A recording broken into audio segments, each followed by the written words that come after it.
This is Climate One. I'm Greg Dalton. 2022 was a big year for climate disasters and policy, and this year promises to be a banner year as well. There are many areas to watch, including climate-driven weather events bringing too much and too little water in the West. You can argue you have senior water rights, but if the water's not there, it's not there. Environmental justice efforts are finally seeing some big federal backing, but will it reach frontline communities in the ways they hope? I also like to see that communities of color and poor communities and rural communities are not just relegated to failing septic systems. And when we get more water, whether it's in California or Alabama when it gets a lot of rain, these systems tend to fail. Meanwhile, the outlook for innovation and a new energy future looks promising. A lot of what we see companies doing is creating what will be a better version of what we have today. What we're watching in Climate Now, up next on Climate One. Today on the show, we're teeing up a bunch of topics we'll be watching in the coming year in the climate realm.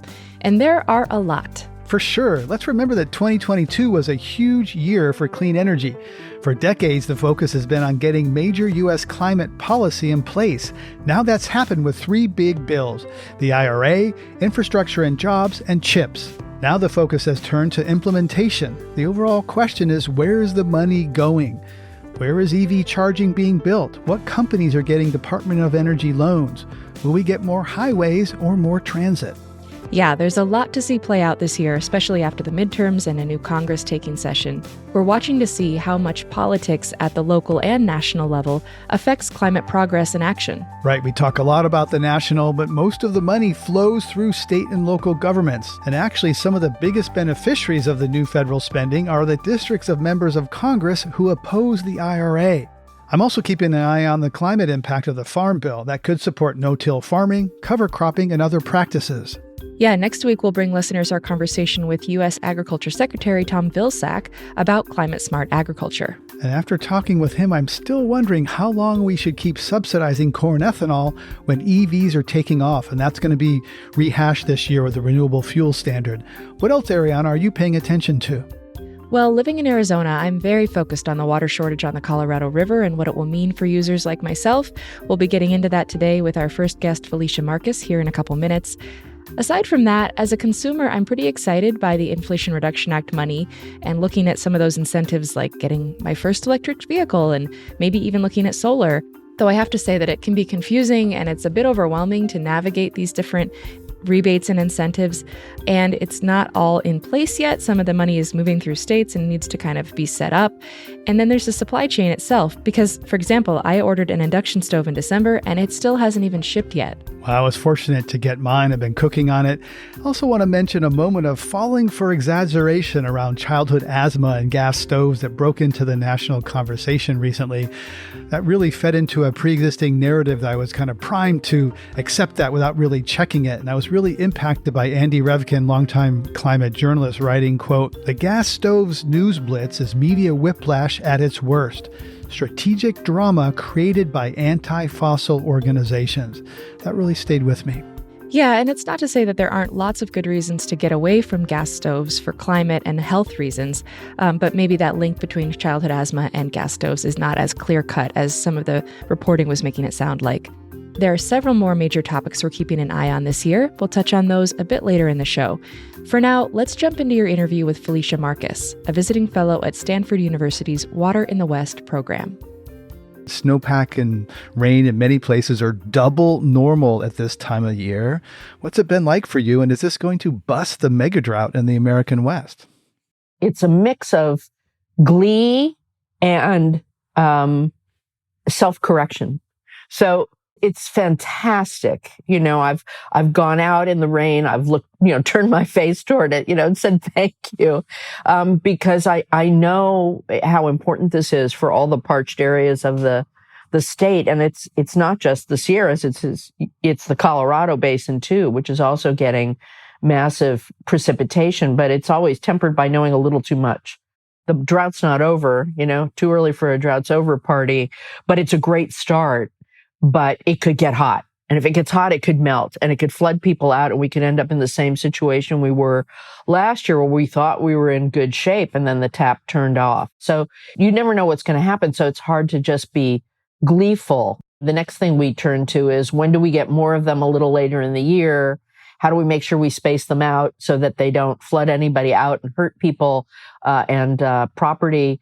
So there's just all those thoughts, but it's underlaid with a glorious amount of happiness. What lessons does the American West need to learn from this biblical deluge in terms of capturing all this water, et cetera? What do we need to learn from this?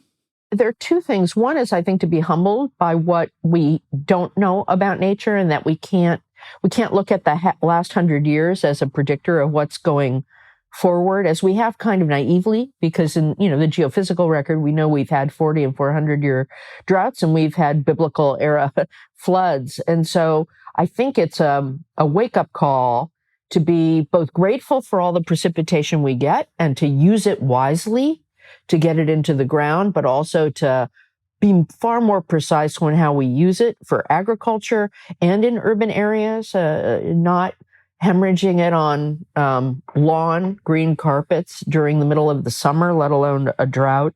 There's a lot we can do buttoning up leaks. So using it more precisely when we have it and getting it into the ground as much as we can when we have it, but also preparing for floods. And I really think it's finally taking hold, but it's not just building more dams, it's getting it into the ground. And the way to get it into the ground isn't just, it doesn't go into the ground as fast as it does into a reservoir, but we can never build enough reservoirs to match the size and scale of the groundwater basins we have. It's doing things like setting back floodplains, nature-based solutions where we allow the water to flow out over a large area, which dissipates the storm force.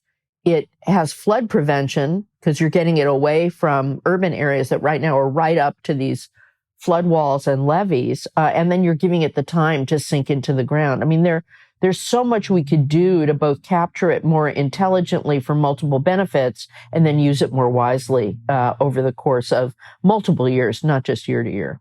And the rains in the West recently have been very fast moving, just, storm after storm after storm, atmospheric river after atmospheric river. That's a fast moving crisis. Other water crises move very slowly. We're at a reckoning point on water supply for the Colorado River. The two reservoirs, Lake Mead and Lake Powell, are at historic lows. And if more isn't done, Lake Mead is in danger of reaching dead pool status within a couple years. That's when levels are too low to be piped out of the reservoir. And that also threatens hydropower. How significant is this?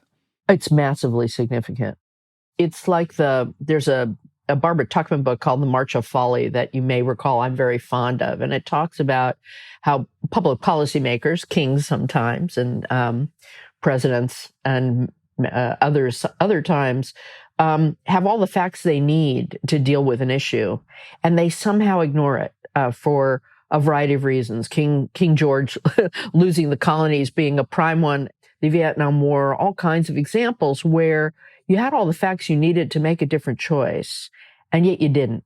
And in the case of the Colorado, which is a structurally somewhat different than our Sierra system, which is a lot of short rivers, in the Colorado, you've got this massive river that goes through 7 states and has these huge, huge reservoirs beyond the scale you could ever have in California. And we've been watching go down for over 20 years.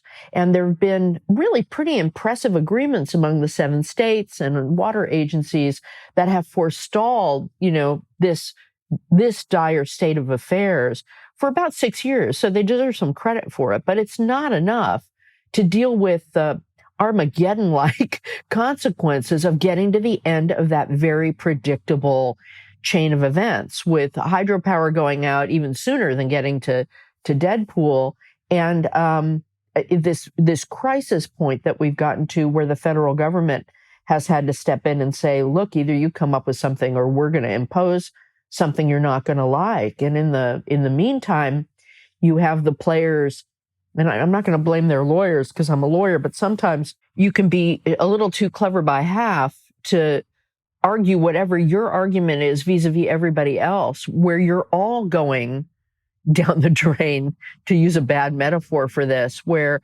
this is a classic thing where you either have to hang together or you separately. And you've written that the dwindling water from the Colorado River and the Sierra Nevada mountains are going to force us to make structural changes that have been put off for decades.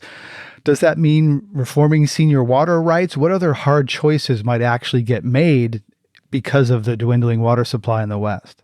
Well, I think some of it will be reforming water rights in the long run. In the short run, in an emergency, all bets are off in terms of those traditional arguments about water rights. I mean, you can argue you have senior water rights, but if the water's not there, it's not there. You can argue you have senior water rights, but if it's going to devastate the entire state of Arizona or do something particularly damaging to infrastructure, like make the pumps cavitate, which can destroy the facilities, then there are emergency powers that the federal government has in the state context in the Sierras that we've used, where you get to step in and say, well, that's just not reasonable. And you can trump it. So you can argue that that is a part of the water rights system, but it's a pretty radical step it's certainly in the federal context. And yeah, there'll be litigation, but the federal government's going to have to do something. So what do you think? And we're looking ahead this year. I know you're a lawyer, not a forecaster, but how does the Colorado play out? Do the feds come in heavy? Do the states make the hard choices they've avoided doing so far on sharing? How does this end? Well, it'll be a little of both. I think the feds have to come in strong and not back off. And there are some state players, particularly the Director of Water Resources in Arizona, which is the most junior, so it's not totally surprising, but it's still helpful, who says that the feds have to come in to be heavies in order to give the political will or the cover to the states to make hard decisions that they can't make on their own. Because politically, they can't just give water away. No one can. So it's like any negotiation where you need the 800-pound gorilla in there that everybody can point to say they made me do it because we'd rather shape it than have them, those knuckleheads, do it. We have one other benefit though this year in the Inflation Reduction Act. Biden administration gave $4 billion to the Department of Interior to help with this. And it's going to be very helpful. So I think something to watch is how they spend that money in a combination of structural, meaning buy out someone's water rights in a more permanent way, pay for it, not take it away, pay for it. Temporary, meaning let's buy ourselves some time and buy some water for a year or two or three, and they have different prices set. And then a chunk of money that can be used for the Salton Sea. And they've talked about $250 million to help stabilize the shore and do other things on the sea so that you're not putting the Imperial Irrigation District, which is the most senior water rights holder on the Colorado, with the biggest chunk of water, an impossible choice where even if they wanted to sell some of their water, they can't without hurting their own community by speeding up the drying of the Salton Sea, which is fed by their ag return flow. You've mentioned money from the Inflation Reduction Act. There's also the Bipartisan Infrastructure Act that includes $50 billion for drinking water, wastewater storage, conveyance. How is that going to impact what we're talking about? That's a lot of money over 5 years.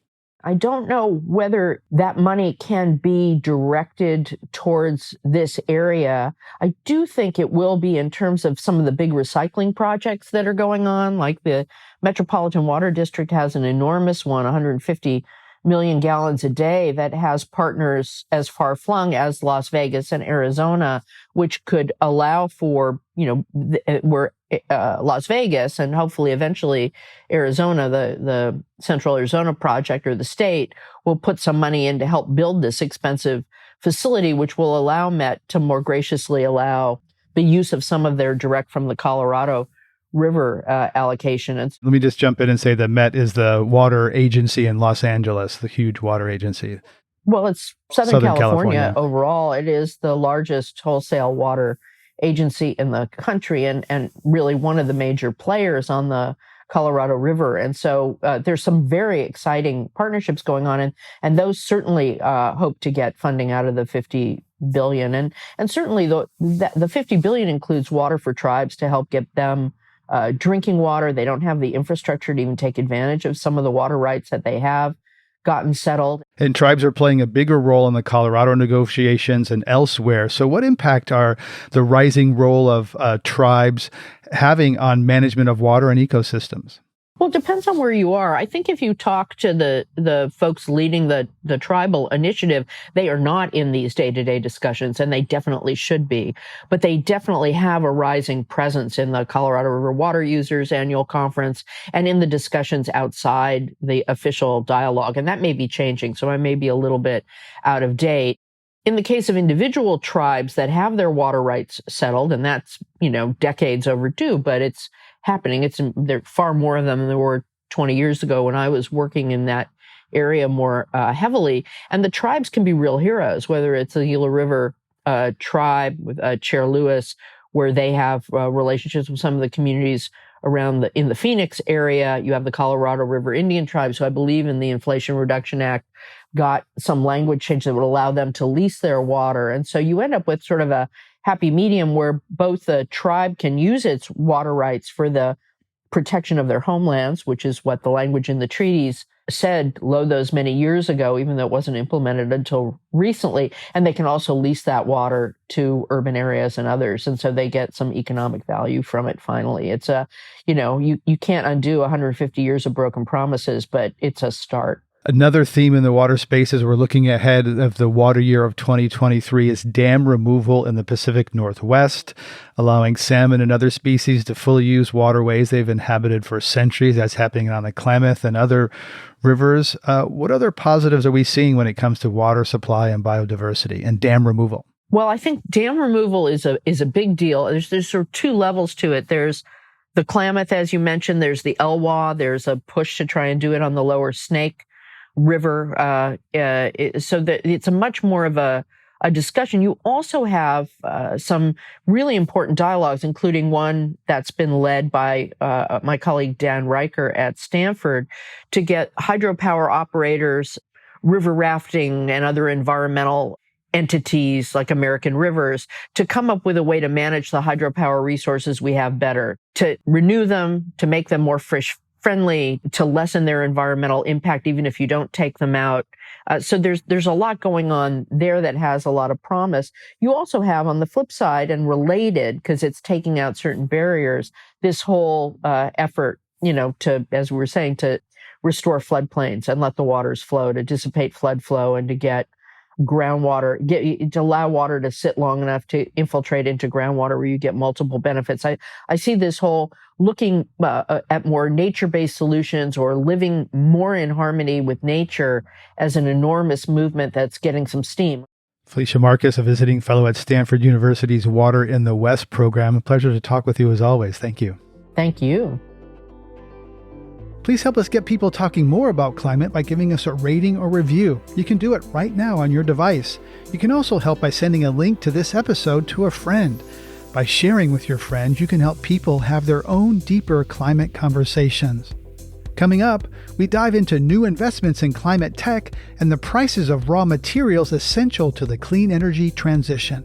Relatively speaking, even slightly more expensive wind and solar is still more in the money, more competitive than it's ever been with the options for fossil fuel-fired power, like coal and natural gas.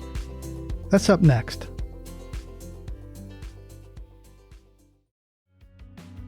Today, we're diving into what climate stories we're tracking now. Another thing I'm wondering about is how much of a hurdle the electric grid is going to be in terms of getting us onto renewable energy.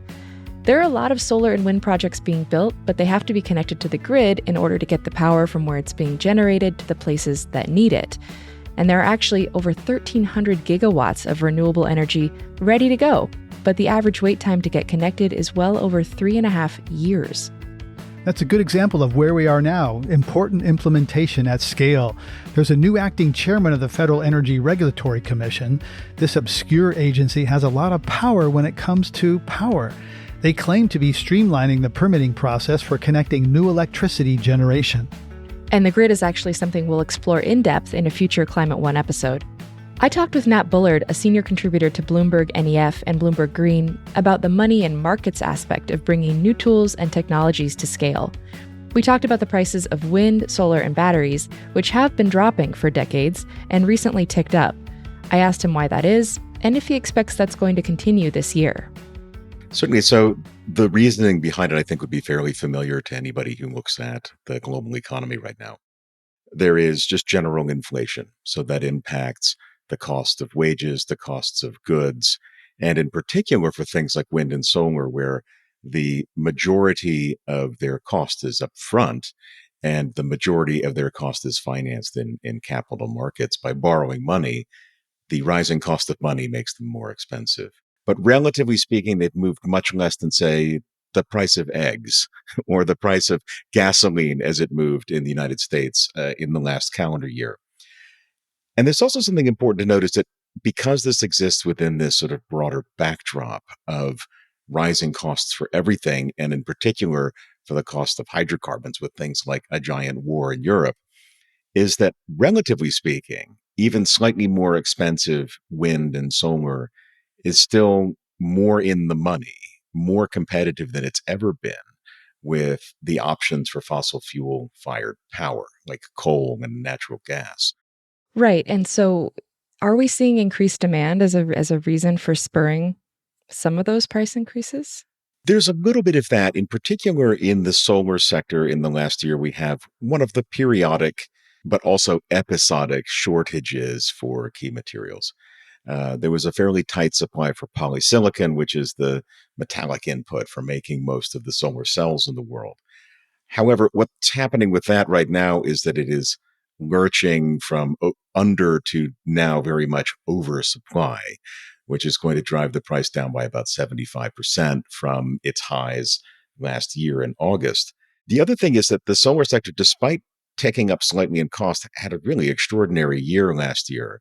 Installations were up double-digit percents year on year, and this year are going to be up again double-digit percents year on year. The wind market is generally a little bit more stable in terms of its growth, but it's still very big. And the two of them together are really entering this point where their new generation added from each technology is very significant on a global electricity level. Just to give a little example, so the amount of new solar and wind power that was generated last year, according to the International Energy Agency, is about as much power as France consumes, which is one of the 10 biggest electricity systems in the world. And this year, it's going to be about as much as Brazil consumes. And Brazil's the sixth biggest power system on Earth. Wow, that's Yeah, exciting. I mean, it is this very exciting. It's very exciting. It's a long time in coming in one sense. This is sort of the steady march of exponential growth over time.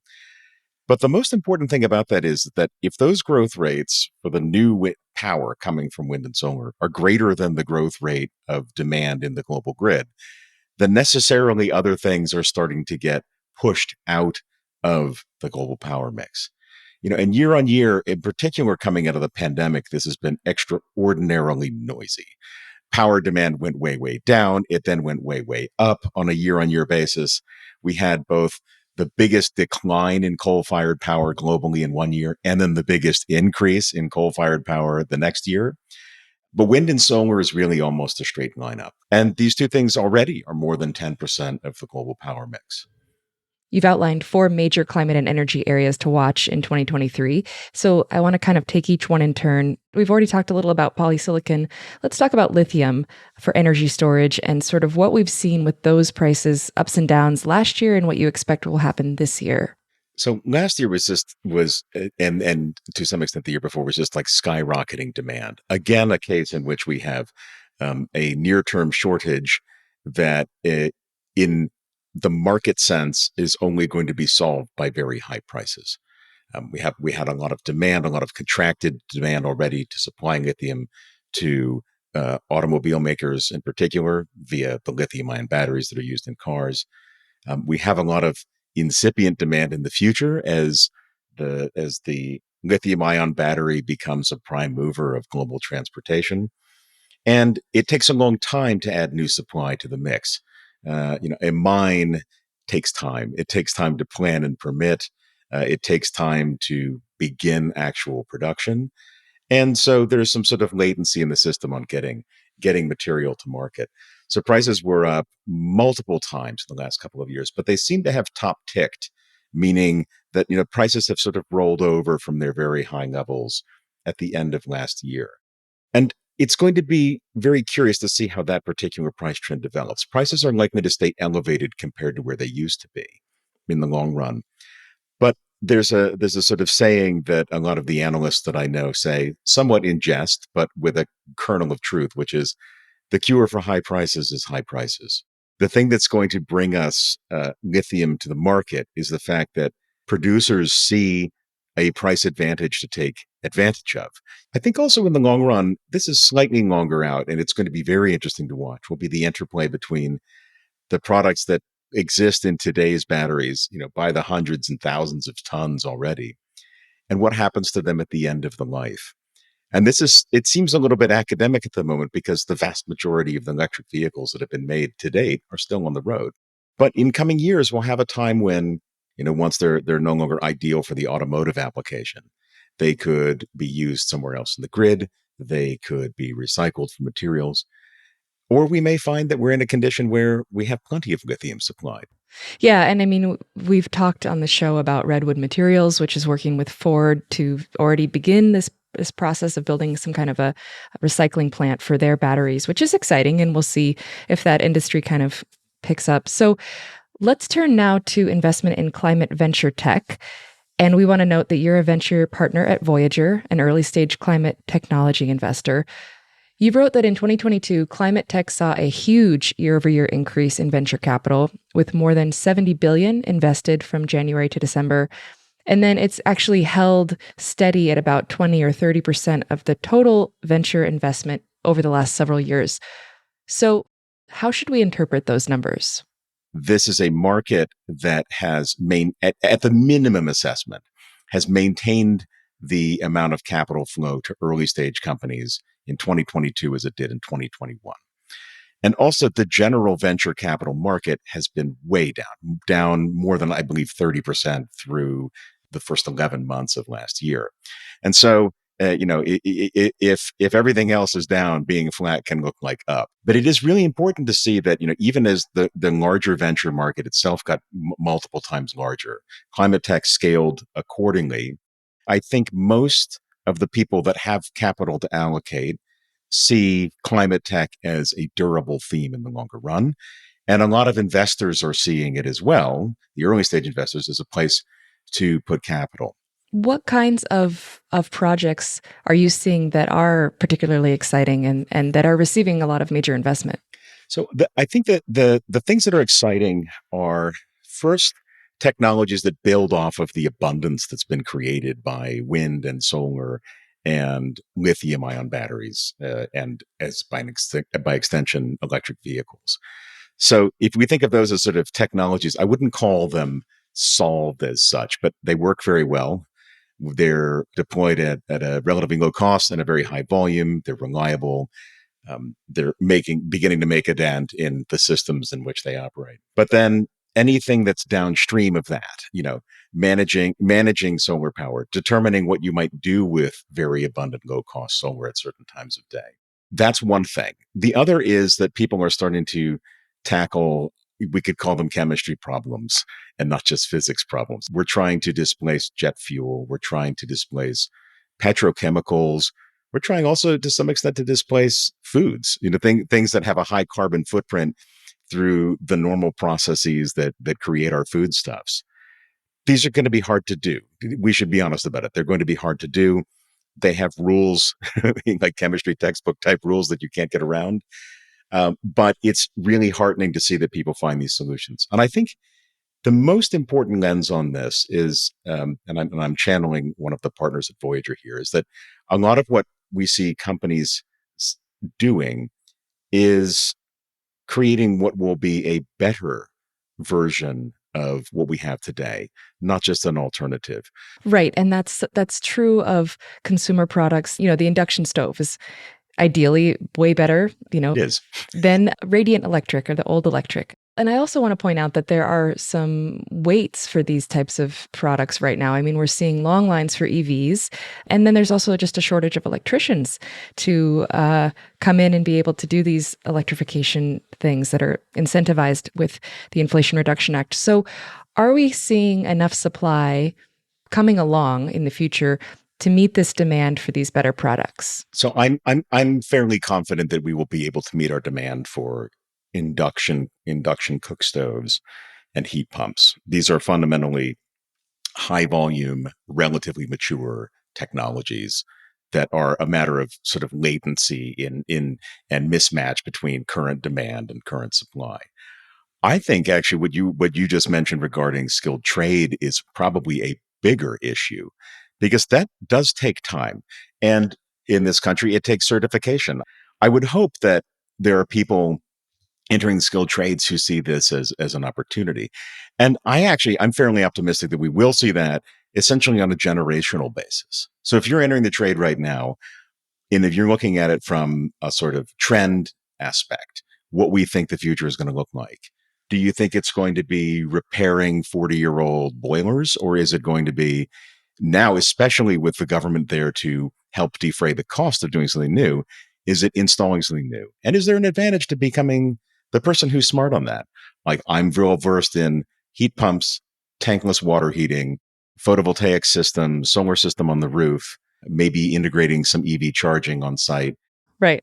So, another item on many 2023 look ahead lists, including yours, is implementation of the Inflation Reduction Act, which we've been chatting about a bit. Aside from the consumer incentives that we've chatted about, what are some of the major areas you expect to see movement on this year? I'm going to answer that by rephrasing on where I'm worried that we won't see movement. Okay. Yeah. Where I'm worried that we won't see movement is speedy permission for things like transmission or for new manufacturing capacity. A lot of local opposition in the United States to doing large scale wind and in particular solar. Unfortunately, this has become rather political, despite the fact I would say that, doing something on fallow land where you're going to receive a steady cash flow for decades should, in theory, be a good economic driver for development. You have a lot of local opposition. I think it's safe to say that from both sides of the political spectrum in the United States, we've had a pretty thorough weaponization of planning and permission, and in particular, environmental permission processes over the past couple of decades. So honestly, that's my biggest concern, is that non-hard technical things get in the way of us meeting demand that manufacturers are ready to supply, that developers are ready to develop, that financiers are ready to finance. It would be a real shame. So, fossil fuel companies are defending their revenues with aggressive action, and they're doing this in the realms of policy with state laws that preempt cities and counties from banning methane gas in buildings.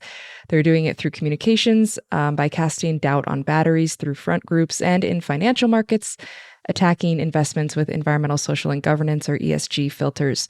So, I'm curious what your outlook is in terms of where oil and gas companies are having the most success defending their turf. I think this is a good question. If I'm honest, it's a very American question. This isn't a discussion that any of my friends or colleagues in Europe ever have. It's a particularly political football here. And so, in terms of real success, well, you could perhaps maintain the fossil gas hookups in all households in the United States. But if people have demand for an induction cooktop, you cannot force them to use gas, for instance. And again, if you reach the point where you have substitution on the basis that the new option is simply better or perceived as better, then you can't do anything about that either. It's the same thing with electric vehicles. There won't necessarily be any way to fundamentally create or induce more demand in these mature sectors. You can perhaps fight as long as you want to sort of maintain your share of the mix. And look, in almost every assessment of the very long term, even very conservative projections like from the International Energy Agency will say that we're probably near the peak demand for hydrocarbons, at which point the competition becomes intra-sector. It becomes which companies are best positioned in that particular production to maintain their market share or take market share away from others as the market itself changes in fundamental volume. Which EV is better as opposed to an EV versus an internal combustion? And That's right. so last question here. In your 2023 predictions, you pointed to the US's rapid rise to a lead exporter of liquefied natural gas. Can you explain why this is important and how it could affect energy prices and emissions? This is a very important thing that I feel like is a little bit under the radar if you are not in the power generation market and if you're not in the gas market. When I began working covering energy and climate, the expectation was that the US would be one of the biggest importers of liquefied natural gas. We would be taking gas from the Middle East or even from Australia, and that would be part of our decarbonization effort. Technology is a wonderful thing, and the advancements in gas production in the US that give us this abundance of gas created a couple of things. First, a lot of it, obviously that's inherent in the phrase abundance, but also a very low cost and a very low price relative to the rest of the world. The challenge from a domestic perspective is that it's probably impossible in the long run to have something that has a domestic price. I'm just throwing out numbers here as an example. It has a domestic price of 3 and an international price of 15. And at some point when there's liquidity between them, those prices will start to come together. The export price will rise to meet what the expectation is overseas, and overseas prices will fall because there's greater supply coming in. And that's somewhat what we saw late last year in the US gas market. So we saw natural gas, which had been $1.63 per million British thermal units, the standard measure of gas. It was $1.63 in June of 2020. It was $8.81 in August of 2022. That's a lot to absorb if you're used to inexpensive natural gas. And the effect is one thing, it makes your power price go up. But the biggest, most durable thing in the long run is that it makes renewables with zero marginal cost look like a good opportunity. Nat Bullard is senior contributor at Bloomberg NEF and Bloomberg Green. Thank you so much for joining us on Climate One. Thank you. Coming up, a conversation with the co-vice chair of the White House Environmental Justice Advisory Council. Climate change is real, and these communities that are most vulnerable are the ones that are at the forefront. They're suffering the most. That's up next.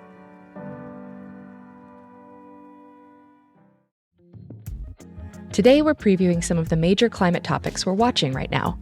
One area where we hope to see more progress this year is environmental justice. Finally, the Biden administration has made the biggest commitment to this ever and created a new advisory panel and Justice 40, an effort to assure that 40% of federal investments flow to disadvantaged communities. And the EPA is working on a lot of regulations that would reduce air pollution, though it's under a tight time frame to get them done. Those include tighter rules on particulate matter and new emission standards for heavy-duty vehicles, which could really improve the air for some impacted communities. There's also money for tribes to access water and infrastructure, money for Superfund cleanup, and whenever there's a lot of money thrown around, it raises the question of whether it will be distributed equitably or money will flow to power. And you chatted about this with Catherine Coleman Flowers, an accomplished environmental justice advocate who currently serves as co-vice chair of the White House Environmental Justice Advisory Council. The Inflation Reduction Act includes $50 to $60 billion for environmental justice projects. That's the biggest amount ever directed at communities that bear disproportionate burden of pollution. There's also $55 billion for water projects, something very important to you, and the bipartisan infrastructure law. As this money starts to be dispersed this year, what are you looking for? What is the potential and what are the potential pitfalls? Well, what I'm looking for is hopefully resolution of some long-standing problems that have occurred in this country in environmental justice and rural communities.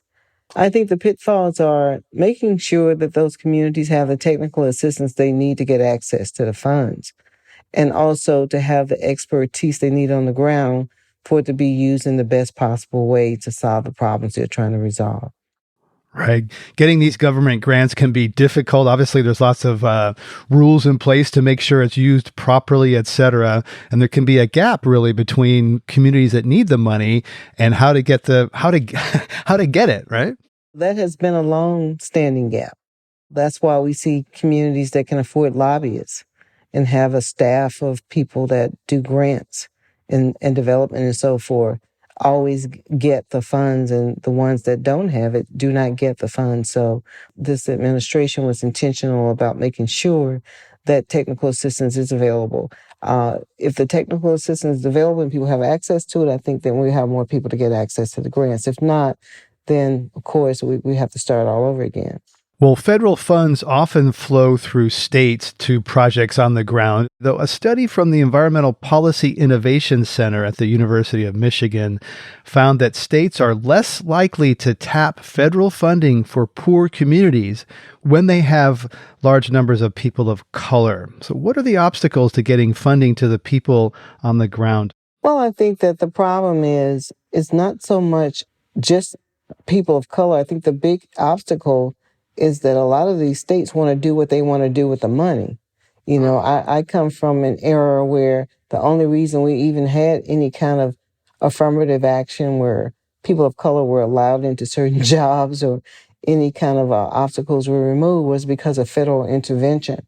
And likewise, I think that what we see being fought out across the country, it used to be in the South, but it's not just in the South anymore, is this whole thing around states' rights and the states being able to determine what they want to do with the money. And clearly, some of these states have systemic issues that have existed for a very long time when it has come to spending federal funds, where the funds were going, and usually have enabled some of these problems to continue longer than they should have. And that's why it's important for activists on the ground to be engaged and involved. I think that's also why it's important for us to have the White House Environmental Justice Advisory Council. Early in his administration, President Biden created the White House Environmental Justice Advisory Council to ensure, quote, lived realities of environmental justice communities are heard in the White House and reflected in federal policies, investments, and decisions. As co-vice chair of that council, what concrete environmental justice outcomes has the Biden administration achieved so far? Well, there have been a number of them. One is Justice 40, which means that 40% of all of the investment will go to under-resourced and overburdened communities. The members of WEJAC were very much a part of constructing the policies around Justice 40. Also, seeing that EJ communities have a chance to actually come and share what issues they're dealing with at the public hearings. That had never happened before. So people from around the country get a chance to talk about EJ issues that we may not even be aware of.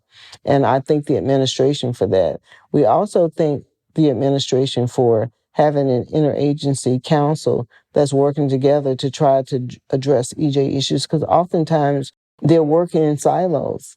And we have a hard time breaking down those silos, but there's an effort to really work to make all of this a reality. We also have a scorecard that will determine when these funds are spent, to be transparent and see where they're going.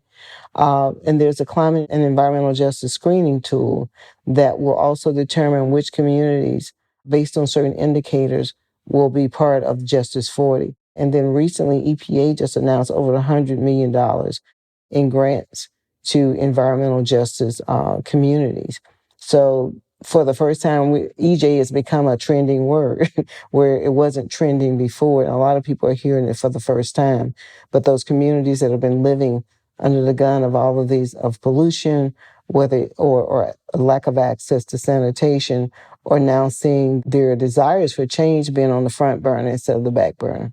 And these things have been going on a long time. And should clarify that WEJAC is that White House Environmental Justice Advisory Council, and EJ is Environmental Justice. So in your capacity as co-vice chair of that White House Environmental Justice Advisory Council, what kind of advice do you give, and how does that translate into action? Everyone that's serving on the White House Environmental Justice Advisory Council brings a different layer of experience. You know, some people are from rural communities, some people from indigenous communities.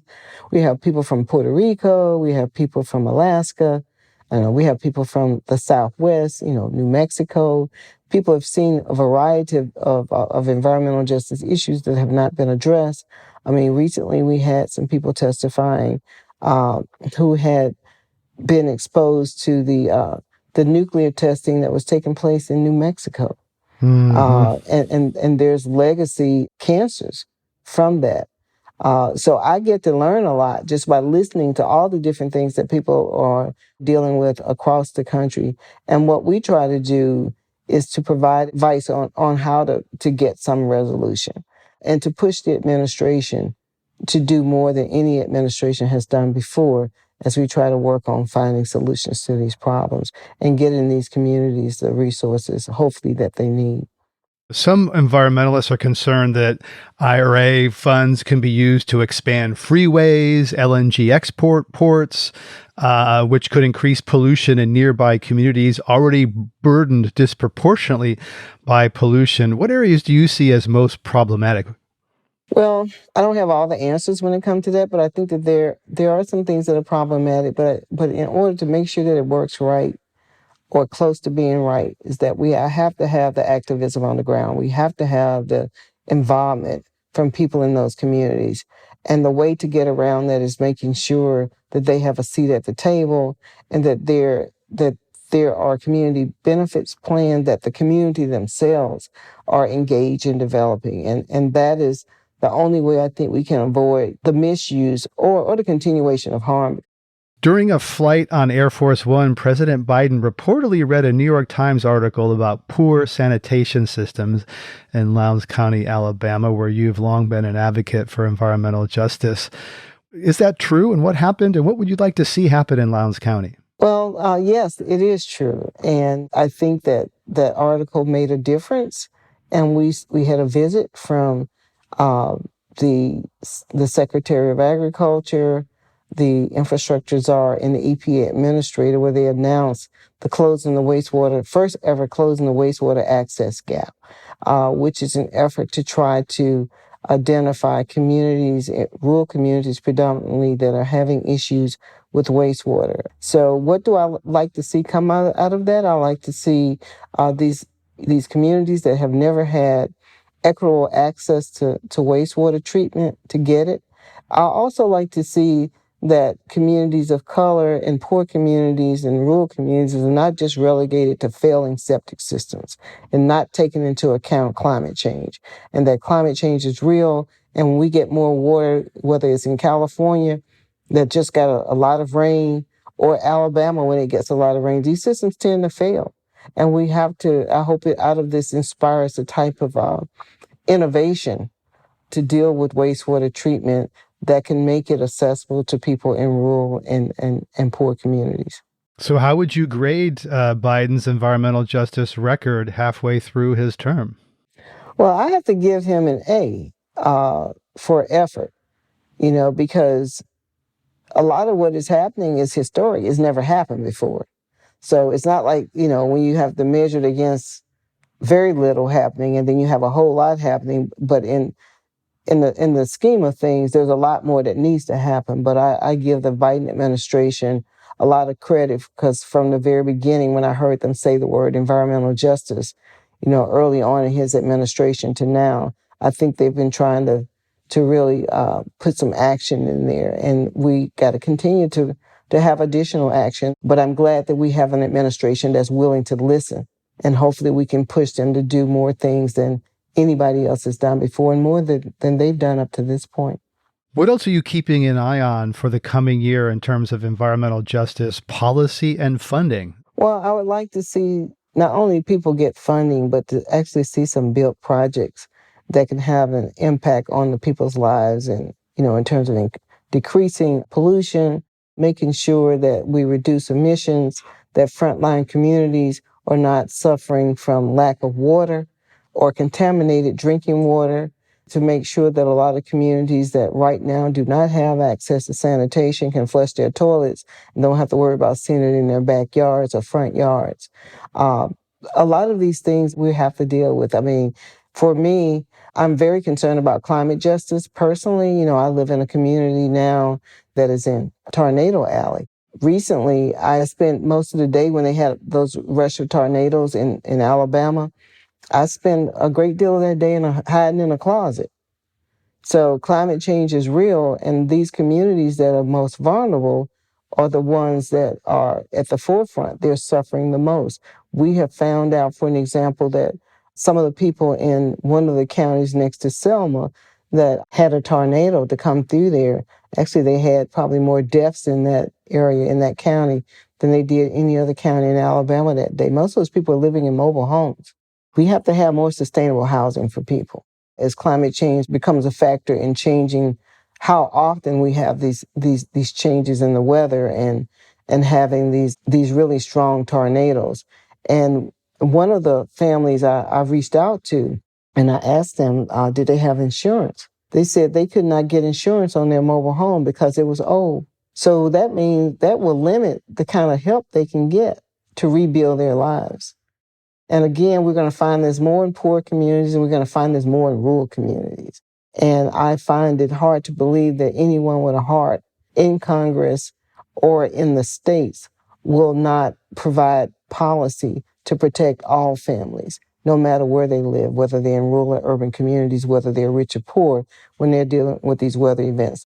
I have just one follow-up question on this kind of urban-rural situation. People who live in urban areas, cities, they pay taxes. They expect their trash to be cleaned up and the sewer to work. That's part of living in a city. People who live in rural areas often have septic, and they have to operate them on their own. They own the septic, and if it overflows or needs service, they have to do it themselves or call somebody. It's not really a government responsibility, septic systems on private property. So do you see that the same way, or do you see that there's some expectation of sanitation and septic systems should be taken care of by the government, even on private septic systems on private property?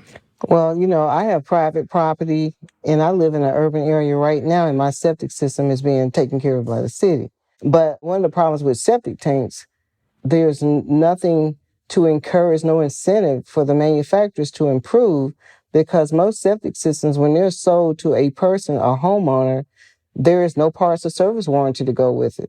Even when you buy a car, there are certain expectations of parts and service warranties to go with it. You don't feel like you have to go to the government to get them to do it. I was told by one engineer that I spoke with that most septic systems are built with the most degraded form of cement there is.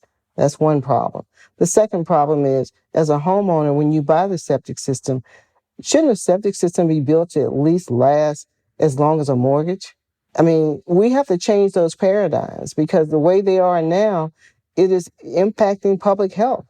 When it goes to our rivers and streams, it's not staying on private property. It's impacting all of us. So consequently, we should come up with another kind of paradigm where we make sure that sanitation is addressed and addressed equitably, no matter whether you're in an urban or rural area. And the other thing that we're finding, that even in urban communities, Jackson, Mississippi is an example of that. Mount Vernon, New York is another example, where every time it rains, they have sewage coming back into their homes. I've heard from people in the Bronx that talk about when they had rain events in New York, sewage flooding into their basements. That's a problem, because the infrastructure is not built to deal with the current realities. Well, Catherine Coleman Flowers, founder of the Center for Rural Enterprise and Environmental Justice and co-vice chair of the White House Environmental Justice Advisory Council. Thank you, Catherine. Thank you. On this Climate One, we've been looking ahead at what lies in store for climate in 2023. We'll continue covering all these issues and many more on our show this year. Climate One's empowering conversations connect all aspects of the climate emergency. Talking about climate can be hard and difficult and exciting and interesting, and it's critical to address the transitions we need to make in all parts of society. Please help us get people talking more about climate by giving us a rating or review. You can do it right now on your device. You can also help by sending a link to this episode to a friend. By sharing, you can help people have their own deeper climate conversations. Brad Marshland is our senior producer. Our managing director is Jenny Park. Our producers and audio editors are Ariana Brocious and Austin Colon. Megan Basilia is our production manager. Our team also includes Sarah Catherine Coxon and Wency Shada. Our theme music was composed by George Young and arranged by Matt Wilcox. Gloria Duffy is CEO of the Commonwealth Club of California, the nonprofit and nonpartisan forum where our program originates. I'm Greg Dalton.